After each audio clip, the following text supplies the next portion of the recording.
جی حضور، ایک سوال یہ آیا ہے کہ مسجد کی رقم کو اپنے ذاتی مفاد میں خرچ کرنا کیسا ہے، جبکہ وہ خرچ کرنے کے بعد وہ بعد میں مسجد کو ادا کر دیتا ہے؟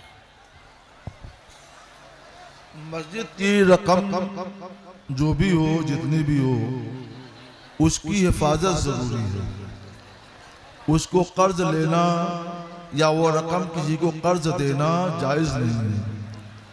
مسجد کا ایک فنڈ رکھیں، بینک میں کھاتہ رکھیں، اور بینک میں مسجد کے وہ روپے جمع کرتے جائیں، اور نکالنے کے لیے کم سے کم 2 مشترکہ نام رکھیں، جوائنٹ کھاتہ رکھیں۔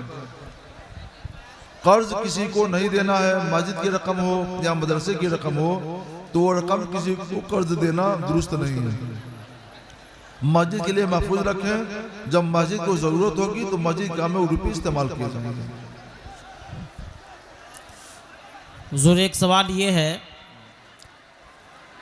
کہ سوال کرنے والے نے یہ سوال بھیجا ہے کہ ہمارے علاقے میں بینک کے کچھ ملازمین آپس میں مل کر کے ایک کمیٹی بنائی ہے، اور کمیٹی کے افراد ہفتہ وار کچھ رقم آپس میں وصول کر کے جمع کرتے ہیں، پھر اس کے بعد کمیٹی میں شامل لوگوں کو وہ قرض دیتے ہیں۔ وصولی کرتے وقت کچھ رقم زائد لیتے ہیں، مثلا زید نے 10,000 روپے کمیٹی کے معرفت حاصل کی ہے تو وہ واپس کرتے وقت میں 12,000 روپے واپس کریں گے۔ ایسا کرنا یہ سود ہے یا نہیں، اور اس کی صورت کیا ہو؟ یہ صورت جائز نہیں ہے۔ قرض لیا 10,000 اور جب واپس کرے گا تو 12,000 دے گا، تو یہ 2,000 روپیہ کس چیز کا دے رہا ہے؟ اس کے بدلے میں کوئی چیز نہیں ہے، اسی کا نام سود ہے۔ اسی کو قرآن نے ربا کہا ہے۔ سود اور ربا کبھی جائز نہیں ہے۔ اللہ نے ہمیشہ کے لیے سود کو، ربا کو حرام قرار دے دیا ہے۔ اس لیے 10,000 دیتے ہیں تو 10,000 ہی لیں، اس سے زیادہ نہ لیں۔ اس سے زیادہ لیں گے تو لینا نہ حرام، اور دیں گے تو دینا حرام، کیونکہ وہ سود ہے۔ سود کے لینے کا بھی وہی حکم ہے جو سود کے دینے کا ہے۔ لینا دینا دونوں حرام و گناہ ہیں، اس لیے اس سے بچیں۔ میں نے دیکھا ہے مختلف جگہوں پر کہ میں نے لوگوں کو کچھ سودی کاروبار میں نفع زیادہ دکھلا رہے تھے لوگ، میں نے بتایا سودی کاروبار ہے، آپ لوگ اس سے بچیے۔ وہ لوگ نہیں بچے، اور ایک وقت ایسا آیا کہ ان کی معاشی کمر ٹوٹ گئی، وہ رقم، وہ کمپنی ہی ڈوب گئی، اور کروڑ روپے لوگوں کے اس میں ڈوب گئے۔ لوگ میرے پاس آئے تو میں نے کہا کہ ہم نے تو منع کیا تھا۔ اللہ تعالیٰ فرماتا ہے یمحق اللہ الربا، اللہ سود کو مٹاتا ہے، ویربی الصدقات، اور صدقات کو بڑھاتا ہے۔ تو آپ نے صدقہ کیوں نہیں کیا تاکہ بڑھتا؟ آپ نے تو سود دیا، سود لیا۔ اس کی قسمت میں پہلے ہی سے اللہ نے لکھ دیا ہے کہ سود کو مٹا دے گا، تو اس نے سود کو مٹا دیا۔ حل یہ ہے کہ اسے توبہ کریں اور آئندہ سود لینے اور دینے سے بچیں۔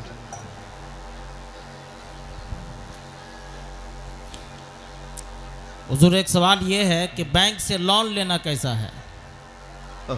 جی، آج سب بینکنگ ہے کہ سوال ہوں گے کیا؟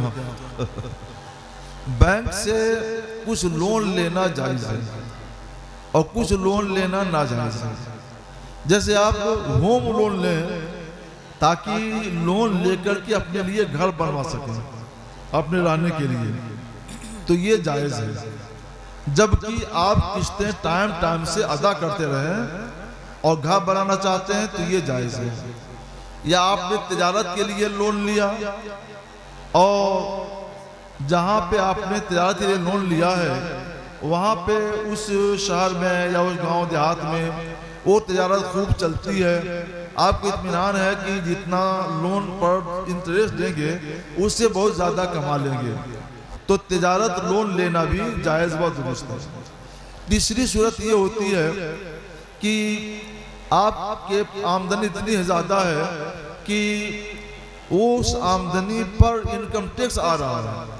جو لوگ بڑے مالدار ہوتے ہیں ان کی آمدنی پر انکم ٹیکس لازم ہو جاتا ہے۔ اس سے بچنے کے لیے حکومت نے ایک راستہ بتایا ہے کہ قرض لے لو مجھ سے تو میں انکم ٹیکس نہیں لوں گا.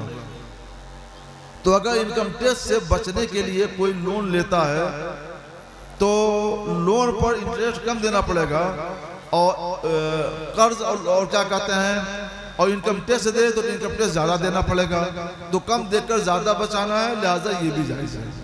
تو انکم ٹیکس سے بچنے کے لیے ہوم لون لینا جائز ہے، ہوم لون بھی جائز ہے اور تجارت لون بھی جائز ہے. جبکہ آپ اچھی تجارت کریں، واقعی گھر بنائیں اور ٹائم سے قسطوں کو ادا کر دیں، یہ جائز ہے. اس کے علاوہ جو اور طرح طرح کے لون ہیں تو وہ ناجائز ہے، اس سے بچیے. اور یہ جو 3 لون ہیں ان کی اجازت ہے. حضور ایک سوال یہ آیا ہے کہ خلا کیا ہے اور خلا کا طریقہ کیا ہے؟ صاحب ہم لوگ خلا سے لوگوں کو بچنے کی ہدایت کرتے ہیں. خلا ایک قسم کی طلاق ہے جس میں شوہر عورت کو مال کی شرط پر طلاق دیتا ہے. یعنی یہ شرط رکھتا ہے کہ تم اپنا مال معاف کر دو تو میں تجھے طلاق دے دوں، یا اتنا مال دے دو تو اس کے بدلے میں تمہیں طلاق دے دوں. اور عورت وہ قبول کر لے، اس قبول کرنے پر جو طلاق دے گا وہ طلاق خلا ہے. اس سے ایک طلاق بائن پڑتی ہے. سوال کا جواب یہ ہے، میرے سے یہ مطلب نہیں ہے کہ آپ اپنی بیوی سے خلا کریں. ایک تو اس کو آپ نے اپنی زوجیت سے باہر کر دیا، یہی بہت بڑی زیادتی کی بات ہے. اور دوسرے آپ اس سے مال وصول کریں، یہ دوسری زیادتی ہے. وہ کہاں سے پیسہ پائے گی جو آپ کو مال دے گی؟ تو طلاق سے بچیے اور خلا سے خاص طور پر بچیے. جو حضور میرے خیال سے وقت کو دیکھتے ہوئے آخری سوال لیتے ہیں، اس کے بعد میں اختتام کی طرف چلتے ہیں. وہ سوال یہ ہے کہ زید نے اپنی بیوی کو کہا جا میں نے تجھے طلاق دیا، اور یہ لفظ یہ متعدد بار وہ دہراتا رہا. تو پوچھنا وہ یہ چاہتے ہیں کہ اسے کتنی طلاق واقع ہوگی؟ صاحب اگر 100 مرتبہ کہہ دے گا تو 100 تو نہیں پڑے گی، کیونکہ طلاق کل 3 ہی مرتبہ ہے. تو 3 تو پڑ جائے گی اور باقی لغو ہو جائے گی. لیکن ایک ساتھ 3 طلاقیں دینا یہ ناجائز اور گناہ ہے. حدیث میں ہے کہ حضور سید عالم صلی اللہ علیہ وسلم کی بارگاہ میں 3 طلاق کا مسئلہ پوچھا گیا تو سرکار ناراض ہوئے اور فرمایا کہ میری موجودگی میں اللہ کی معصیت اور نافرمانی کی جاتی ہے. یہ اللہ کی معصیت اور نافرمانی ہے، اس سے بچیے. بیویوں سے تھوڑی بہت بھول چک ہو جاتی ہے. سب سے بھول چک ہوتی ہے، مردوں سے بھی ہوتی ہے اور بیویوں سے بھی ہوتی ہے. تو اس کا علاج یہ نہیں ہے کہ ان کو طلاق دے کر یا ان سے خلا لے کر ان کو الگ کر دیا جائے، بلکہ اس کا علاج یہ ہے کہ ان کو سمجھا بجھا کر رکھیں، ان کو طلاق نہ دیں. طلاق سے بچیے تاکہ آپ کے گھر کا ماحول بنا رہے. مجھے ایک واقعہ یاد آتا ہے کہ ایک بزرگ گزرے ہیں امام ابو الحسن خرقانی رضی اللہ تعالیٰ عنہ. تو ان کی بیوی ان کے لیے بڑی بد زبان تھی، نازیبا الفاظ بول دیا کرتی تھی. شیخ ابو علی بن سینا نے ان کی ولادت کا شہرا سنا تو آئے ملاقات کرنے کے لیے، لیکن شیخ گھر پر نہیں تھے. دستک دیا، عورت باہر آئی، کس سے ملاقات کرنی ہے؟ کہا شیخ سے. یہاں کوئی شیخ فیق نہیں رہتا ہے، ایک مکار رہتا ہے.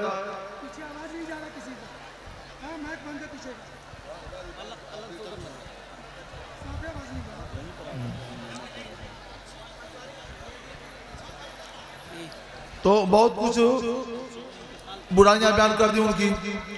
تو وہ واپس چلے آئے. سوچا کہ اتنے بڑے ولی ہیں اور ان کی بیوی ان کی اتنی بڑی شکایت کرتی ہے. پوچھا ایک آدمی سے مجھے شہر سے ملاقات کرنی ہے، کہاں ملیں گے؟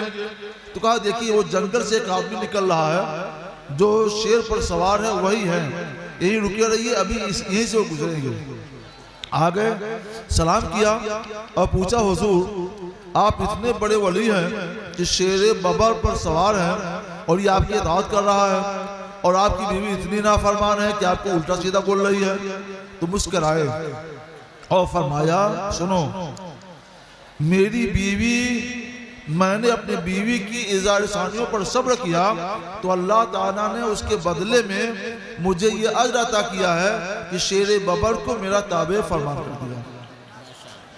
ہم لوگ تو اللہ کے ولیوں والے ہیں، اللہ کے ولیوں نے جو کیا وہی ہم کو بھی کرنا چاہیے۔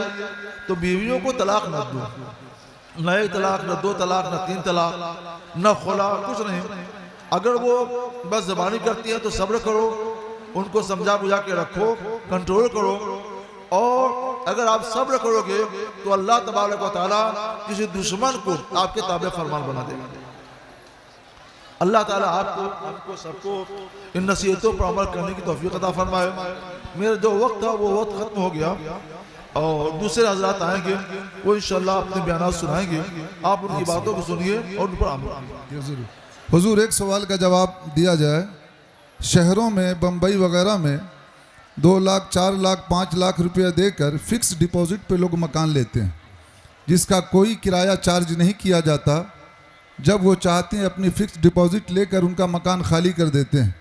کیا اس طرح کی رقم دے کر مکان لینا جائز ہے یا نہیں؟ یہ فکس ڈپوزٹ نہیں ہے، یہ ہیوی ڈپوزٹ ہے۔ اس کا نام ان لوگوں نے ہیوی ڈپوزٹ رکھا ہے۔ ہیوی ڈپوزٹ بھی قرض کی ایک صورت ہے، سودی قرض۔ تو وہ کیا کرتے ہیں کہ مثلا 10 لاکھ روپے دے دیتے ہیں قرض، اور اس کا مکان، مقروض کا مکان اپنے پاس رکھ لیتے ہیں 4 سال 5 سال کے لیے، کہ جب وہ قرض ادا کرے گا تو یہ مکان اس کو واپس کر دیں گے۔ اور یہ 4-5 سال تک جب تک وہ قرض نہ دے، اس کے مکان کو، اس کی دکان کو اپنے حساب سے استعمال کرتے ہیں، اس سے فائدہ اٹھاتے ہیں۔ تو یہ قرض پر سود لینے والا مسئلہ ہے، حرام و گناہ۔ ماشاءاللہ بہت خوبصورتی کے ساتھ یہ پروگرام اپنے انجام کو پہنچا۔ الحمدللہ آپ نے بہت اچھے سے اس پروگرام کو سن لیا ہے۔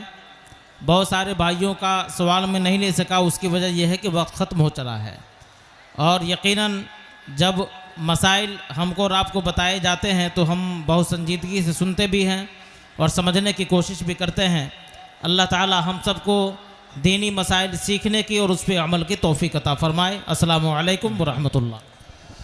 اچھا میرے بھائیوں، ہم تنہا یہ ہزاروں ہزار لوگوں سے تو مل نہیں سکتے، بیمار بھی ہیں، بیماری کی وجہ سے آنے کا موڈ نہیں تھا، لیکن اب آپ کا اصرار ہوا کہ چلیں تو آ گئے۔ تو اس کا حل یہ ہے، مسافہ نہیں ہو پاتا، کوئی بات نہیں ہے۔ آپ نے ہم کو سلام کیا، میں نے جواب دے دیا، میں نے سلام کیا، آپ نے جواب دے دیا، تو سلام تو ہو گیا، اور یہ پون گھنٹے قریب مکالمہ بھی ہو گیا ہم لوگوں کا۔ اب ہم آپ لوگوں کو دعا دیتے ہیں کہ آپ لوگوں نے جس نیک نیتی کے ساتھ پروگرام سنا، اللہ اس پر آپ کو اجر عطا فرمائے۔ علماء کی قدر کریں، اللہ آپ کی قدر کرے گا، اور اللہ تبارک و تعالیٰ دین میں، دنیا میں، آخرت میں ہر جگہ آپ کو اپنی رحمتوں سے، برکتوں سے نوازے اور سرفراز فرمائے۔ انشاءاللہ مزید دعائیں کریں گے۔ ہم تھوڑی دیر میں یہاں سے نکلیں گے اور دوسرے علماء کرام آ رہے ہیں، وہ یہ جگہ لیں گے، تو ہمیں خوبصورتی کے ساتھ جانے دیجئے۔ مسافہ کوئی چیز نہیں ہے، اصل عقیدت ہے۔